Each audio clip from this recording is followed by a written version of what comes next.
Dentists, what is the biggest mistake you ever made when working on someone's teeth? I was a second-year associate at a private dental clinic in a mid-sized town, fresh out of school but confident, maybe too confident. We had a new patient come in for a filling. Middle-aged guy, friendly, lots of jokes, but nervous. You can always tell the ones who haven't been in a while. They ask a lot of questions and sit with their hands clenched under the bib. He had decay on the distal side of his upper first molar, and the plan was a simple composite filling. Nothing fancy. I numbed him up, prepped the tooth, and everything was going fine. He flinched a little more than usual when I went in with the handpiece, but nothing major. He even said afterward, "You're all right, doc." So I finished the restoration and sent him on his way with the usual post-op instruction. 2 days later, he called in pain. I assumed it was sensitivity. Composite fillings can sometimes cause that. But the tone of his voice was off. It wasn't just discomfort. He said the pain was radiating into his cheek and eye socket, sharp and constant. We got him in that afternoon. I ran some tests, tapped on the tooth, cold test, hot test, and realized I'd screwed up.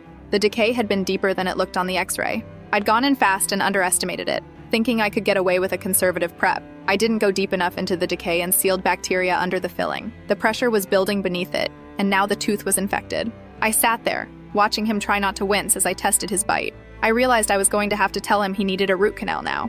A $200 filling was about to become a $1,200 ordeal because I didn't take enough time on the first visit. I remember the way he looked at me when I explained it. He didn't yell, didn't accuse me of anything. He just blinked a few times and said, "So this means another few hours in the chair, huh?" I offered to do the root canal at cost. No markup, just lab fees and materials. I didn't admit fault outright. Legally, I couldn't, but I made it clear I wanted to make it right. He nodded and said okay.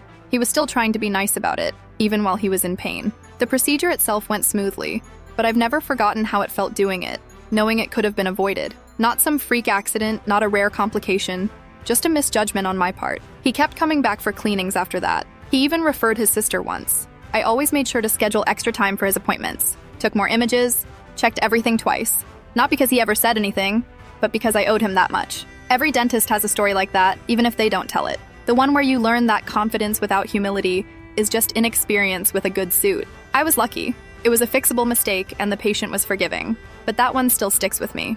It changed how I practice, slowed me down, made me double-check things I might have once waved off. I'd rather overtreat a problem than miss it completely. It's not about perfection, it's about responsibility. And sometimes, learning that comes at a cost you don't get to forget.